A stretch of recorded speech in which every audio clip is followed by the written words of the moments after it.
Michael, you're up next. Awesome. Michael, you became a real estate agent 3 years ago, and already you've been able to close 50 transactions, acquired 13 rental properties, and partnered on a couple flips. How has your previous business and work experience prepared you to accomplish so much so soon in your real estate career? Great question, and thanks for having me here with these great folks here. That's literally my last job prepared me a lot for real estate, and my brother and I owned an authorized ADT dealership for 20 years. It was a family business. 20 years, wow. So at our peak, we had 4 states operating, about 30 employees, and about $4 million in revenue. That's amazing. So you wear a lot of hats as a business owner. Sure. And being a small business owner is hard. It's very hard. I was like 6 feet tall when I first started. And then what happened? But no, it is tough, and you wear a lot of hats. And what I mean by that is, not only with clients, you have to be able to engage people and give them great service and take care of their needs. But employees, you have to, kind of create a culture, make sure everybody's on board with the vision, and train and motivate and keep people going. ADT is more of a direct sales style company, and so we were out there battling every day, whether it was knocking doors or making phone calls. So a lot of recruitment, because people don't stick around much when you tell them you're going to go out in 20-degree weather and pound people's doors.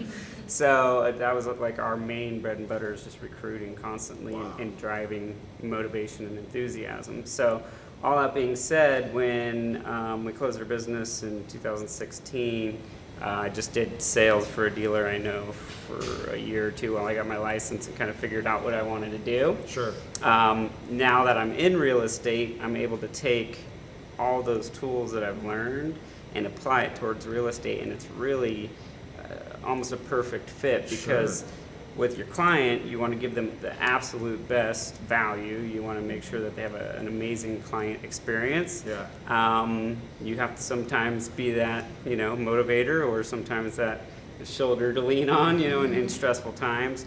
And then more as a business owner, I know how to run my own financials. I already know all that part. So I'm comfortable not getting a check one time and then, being ready for the next one. And then the biggest thing, though, I would say is being able to reinvent yourself every day. That's huge. And as a small business, that's all we did every day, is how to get better, how to continue, or how to get, meet our goals. And so for me in real estate, I have that innate ability to just execute. Make a decision and go for it. Kind of like you were talking about, which is, I say I commit first and I figure it out later, right? Because although I landed in a fantastic company with great support, which is Caliber Real Estate, and they're amazing, no one's going to do it for you. You still have to execute. You have to take what you're hearing or seeing or liking, and you got to go out there and produce. So, it was a great help for me. I love that. And the question I'd have to ask, I think you guys are probably wondering the same thing, is do you think having the ability to shoot first and aim later is a talent or a skill? That's a great question, man. Yeah. When we used to recruit, and again, we're recruiting either young people or, I've recruited former Seahawks who are ready to go out and knock doors.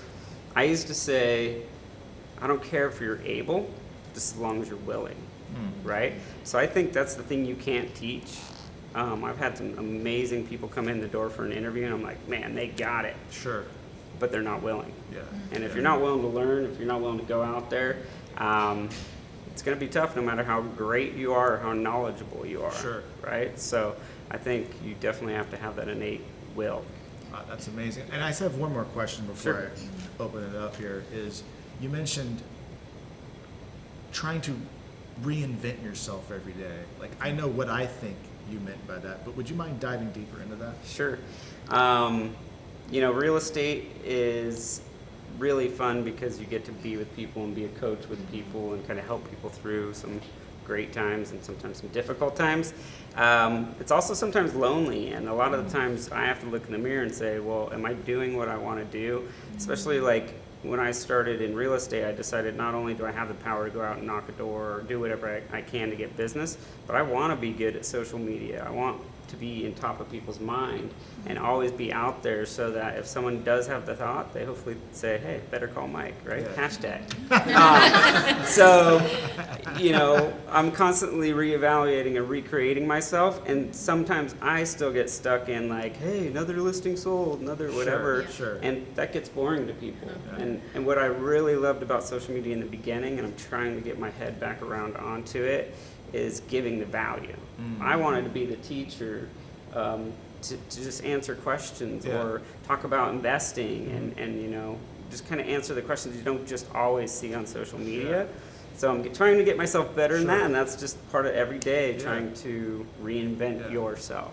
I love that so much because I journal a lot in the morning and in the afternoon, and a lot of it, the narrative, so to speak, is who's Jeremy 2.0? What does he look like? What kind of clothes does he wear? Where does he vacation? Who are his friends? And then decide that I'm going to begin integrating and acclimating and begin doing things that Jeremy 2.0 would do. And then I find myself becoming that person. And I think we all kind of are doing that, right? It's like you have this vision of yourself and you kind of start acting like it. And next thing you know, you become that person. Yeah. So do you guys have any other questions for Michael? What pivoted you? Did you make a decision being that business owner? When was the decision made? What opened your eyes to real estate? Why real estate? It's a great question. I've always just had a passion for real estate, especially like investing in real estate. I don't know many rich people, but the rich people I've known their wealth came from owning real estate. So my ultimate goal is to still help people with real estate, but to only do it when I want to, or you know, just when they need the help.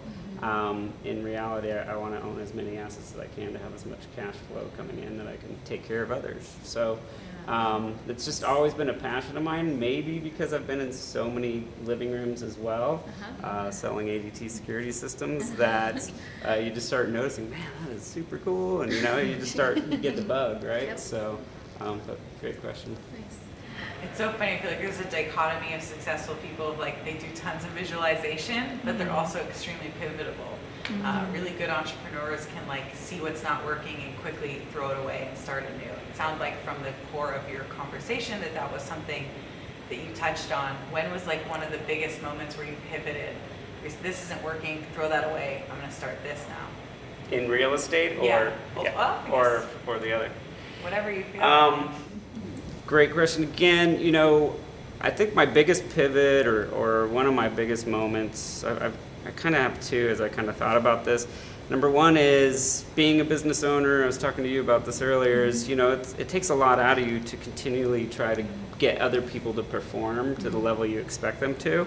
And over 20 years, it can kind of pull you down, and you kind of get stale. And I was super excited to start real estate because I wanted to be able to just serve people myself and give that one-on-one, you know, value that I believe I can give. So that was one kind of pivot point. And then the second was my first year, I was still selling ADT full-time and doing real estate. So I only did 6 transactions my first year, and a colleague of mine, Kenny Patton, he's a smasher, and he was sitting at the office one day and he said, dude, quit your other job. And I'm like, bro, I make pretty good money at my other job and I have a family.